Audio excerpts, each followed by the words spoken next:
Hello, everyone, and welcome to another episode of the Wise Decision Maker Show, where we help you make the wisest and most profitable decisions. My name is Dr. Gleb Tsipursky. I'm the CEO of Disaster Avoidance Experts, the future of work consultancy that sponsors the Wise Decision Maker Show. And today with me is Meg Madison, who is the VP of Human Resources at Shure. So would you please share with us, Meg, what Shure does? Absolutely. Thank you. Shure Incorporated is an audio company. We're a technology organization that's headquartered in the Chicagoland area. We've actually been around almost 100 years. We'll be celebrating 100 years just a few years hence. And we make audio solutions. We make products such as microphones, headphones, gear for professional broadcasters, musicians, and everyday users like me that might need equipment to facilitate being heard.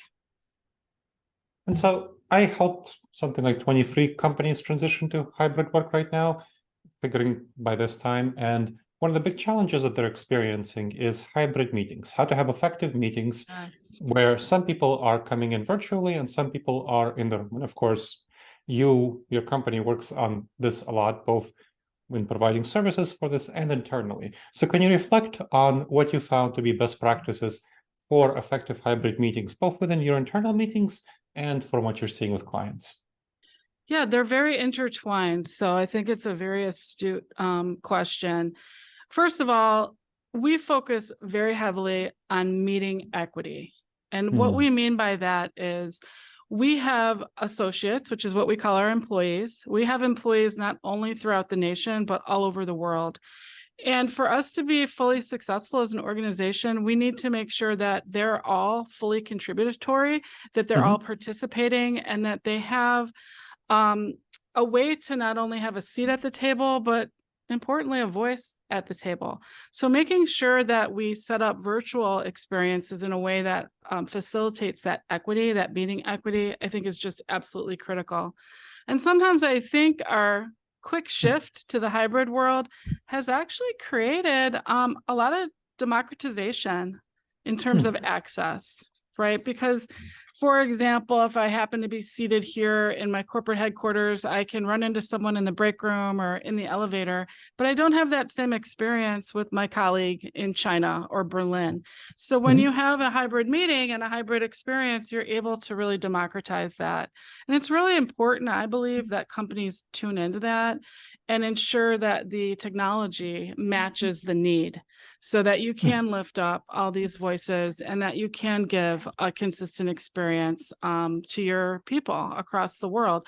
This is important for me as an HR professional, as a business leader, and as you noted, for our client companies as well. So that's where sort of the audio comes in. You know, having really good quality audio is about equity too, because if I'm participating in a meeting and I'm really struggling to hear, I'm going to disengage a little bit. I'm not going to have the full experience. And then when it's my turn to contribute and lift up my voice, if I'm breaking up or someone's struggling to hear me, my contributions might get lost. So providing solutions that just make that happen, like facilitate that experience, I think is what Shure is all about, and something we're continuing to nurture and explore in terms of our technological advancements. So thank you. So let's dip a little deeper into that, into what meeting equity means. So I'll tell you some of the things that I do with my clients to help them have effective hybrid meetings. What we do is we focus on really making sure that virtual participants aren't second-class citizens, because that's a major issue. And one of the issues you identified is that virtual participants do have trouble hearing and distinguishing who is actually speaking at the moment. So it really helps to have very good AV, which includes very good microphones with distance pickups and cameras that focus on the person who's speaking while also panning the room and seeing what other people are observing. Now, another thing that we do is to make sure that everyone is seated facing the camera as opposed to facing each other who is in the room. And therefore, there's much more of an equal experience. And the people who are seated facing the camera, there's also a screen there, so they can see a screen. And we also appoint a facilitator for the meeting, because you already have the facilitator, who's typically the team leader, who's managing the meeting in the room. But you also really want to have a facilitator who's managing the virtual participants, because it's really hard to manage both virtual and in-person participants. So the virtual participants are managed by this virtual meeting facilitator, who does things like monitor chat and see how people are reacting with emojis and so on. And so those are some tactics that I use for my clients, teach my clients to help them have meeting equity. Can you reflect on that and tell me a little bit more about the tactics that you use that I haven't covered? What do you think of some of the best practices that help have meeting equity? Right. Well, I think you've touched on most of the best practices, and I would build on that by saying that you might need to step back. People might need to step back and think about the fact that we need to do some skill building, because some of those techniques that you spoke to are not something that perhaps we grew up with or that we experienced when meetings were more typically in person.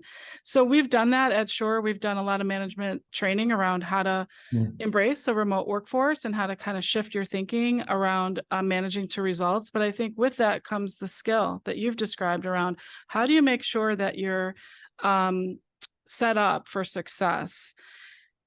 We have technological solutions as well. You mentioned about the need to face the camera and things like that. What we're working on at Shure is smart solutions, things that anticipate those needs in a way that becomes more kind of almost invisible to the user. Cameras that and audio that's smart enough to recognize the speaker and also tamp down the voices of the non-speakers or the paper rustling or the sounds that can sometimes distract, especially for the experience on the far end of the call. So we call that smart solutions and smart technology. We're leaning into software to deliver some of that. And I think that we're going to see, and we already are seeing camera technology as well that does the same. So it's integrating all these things together and also being mindful of the physical space, the facility itself, and is it conducive to a good quality meeting experience? So all really important elements of meeting equity for sure, and things we're still working on. But I feel like some of these solutions are there and available through our product line and getting better all the time. Okay, excellent. So you mentioned that you've done some training for your folks to help them manage hybrid teams and remote teams. Can you dig a little bit deeper into that? Let's double click on that and see what that looks like for you. Yeah. Well, as I mentioned, we've been a company around for a very long time, and we not only design our own solutions and products, but we manufacture them as well. So shifting to the hybrid world was a pretty big change for us. And so what we've been honing in on is helping leaders think about two things. One, individualized leadership. So managing people based on how to get the best out of them as individuals, as opposed to having one set of rules, one set of policies, one set of practices. How do you get the best out of each of your individual contributors? Secondly, shifting away from this concept of FaceTime and being very aware of results orientation.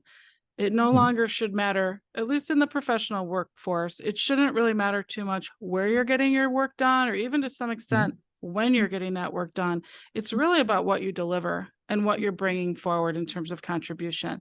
So helping managers build the skills around how to set good objectives that are measurable and then manage to those has been really part of our journey.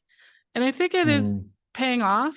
We're going to continue to work on this over time and provide additional modules and additional learning experiences, but it seems to be resonating. And what I can say is our associate base, our employees are very, very thankful that we've embraced hybrid and they are delivering results and they are delivering great work product. And we're meeting their needs too. So it feels like the right balance. Excellent. So managing the results, I think, is very, very critical for effective hybrid work and remote work. So what I'm doing with other companies is breaking down the typical quarterly or annual OKRs, objectives and key results, or whatever KPIs, whatever they're measuring, into weekly ones, having weekly performance evaluations. where there is still some face time, but the face time comes in those weekly one-on-ones where the good managers already have weekly one-on-ones. Now, those also have a performance evaluation component where at each weekly one-on-one, manager and the employee develop 3 to 5 weekly goals, which are components of those OKRs that be broader for the quarter, for the year. That would be a component of that, and ideally making them as smart as possible, meaning specific, measurable, actionable, relevant, and timely. And then, and then before the next meeting, 24 hours before the next weekly one-on-one, the supervisee sends a report to their supervisor saying what they accomplished on their 3 to 5 goals, what they struggled with, and how they would evaluate themselves. And then that weekly performance evaluation one-on-one, they would discuss that. The manager would coach them on how to solve problems better. They would agree or revise the performance evaluation, which would get fed into a continuous performance management system. And then they would agree on 3 to 5 weekly goals going forward. So I'm curious, that's a system that I've developed and helped integrate with clients, and that has worked out well. What does it mean for you to have those performance results at Shure? Yeah, I love the system that you've just described. I think it's really interesting because it feeds a really important need to manage with intentionality in the hybrid workspace and have those really important connection points. But it sounds like you're structuring around that with performance goals and almost like bite-sized pieces. We have not gone there yet. We still manage with annual goal setting, but we do leverage our performance management system, which allows for kind of a continuous loop of feedback and record keeping and note sharing between the employee and their manager, and perhaps we'll move directionally towards where you're advising your clients to go. But primarily what we're trying to help our managers think about is really those goals themselves, and how are people progressing against the milestones, and how are they delivering in terms of the end result, as opposed to, are you there right when I needed you, down the hall? Absolutely. That's really important. It's important to give people autonomy and trust. After the interview, I'll send you a copy of my book, which describes how to do that system. Thank you. Now, you're welcome. What are your thoughts about what will be the future of hybrid work and remote work at Shure? So it sounds like one of the things you might be going toward is having more of that bite-sized performance management approach, which definitely has been useful for my clients to address some of the misalignment that happens over the annual period. And that has been really helpful. So I'm curious what your thoughts are on the future direction of Shure and hybrid work and remote work. Yeah, if I could, maybe I'll give you a little context to explain how we landed where we landed with our own philosophy around the hybrid workplace. And I think it's going to inform our future direction quite clearly as well. So we were dipping our toe in the water of the idea of the hybrid work model. I was calling it nomadic workers. Just before the pandemic hit, we had started our first pilot around that. And then the world shifted under our feet and did change like just so rapidly. Sure. So everyone pivoted who could into the remote working environment. And what we learned through that experience is that it was a scary time, and there were a lot of stressors on our associates, and their well-being was first and foremost in our mind. But as time went on, people began to see some of the benefits of working remotely or working from home. And they started to ask, what was our position on that post-pandemic? So we stood up a cross-functional committee to really dig deep. And I'd say the number one thing that we did, Dr. Gleb, is we listened. We went out, we did focus groups, we talked to our colleagues, we did surveys, and we kept everyone informed along the way. I know you're a big proponent of regular and steady communications, and I think that's so important. And we wanted everyone to know that we were looking at this and we wanted to get it right, because we wanted to set the future in motion. And I think we did get it right. And I think maybe that listening tour sort of benefited us compared to some of the companies that you've seen sort of go through fits and starts in terms of their hybrid work model. We chose to embrace radical flexibility. We allow every associate to make the decision as to whether or not they want to be 100% remote, hybrid, or want to come into the office, and to what extent and how often and when. We're not prescriptive at all. And we did come up with guiding principles, and they're all around things that matter, like results matter, productivity matters, flexibility matters. You said it, trust absolutely matters. Community still matters, but we do believe in our people, and they are delivering under this model. And I'm really proud of the way that we tackled it. As far as what the future holds, we're staying the course. We believe the hybrid work world is not only here to stay, but is probably only going to accelerate.